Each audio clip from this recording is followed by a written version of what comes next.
అదే last time. నేను ఎప్పుడూ క్వశ్చన్స్ అడగలేదు, నాన్న ఆన్సర్స్ చెప్పలేదు. అప్పటి నుంచి ఓన్లీ ఫస్ట్ ర్యాంక్ తెచ్చుకోవడం కోసమే చదవడం మొదలుపెట్టాను.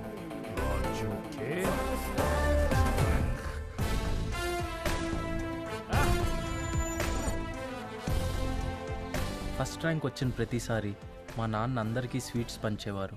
ఇలాగే బాగా చదువుకొని ఇలాంటి పెద్ద కంపెనీలో జాబ్ తెచ్చుకోవాలనేదే మా నాన్న కోరిక.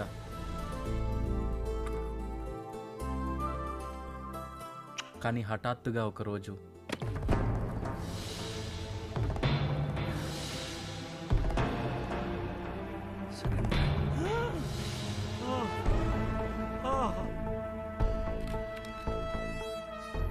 ఫస్ట్ వచ్చిన ప్రతిసారి స్వీట్లు పంచిన మా నాన్న సెకండ్ వచ్చినందుకు ముందు చివాట్లు పెట్టారు, ఆ తర్వాత డాక్టర్కి కబురు పెట్టారు.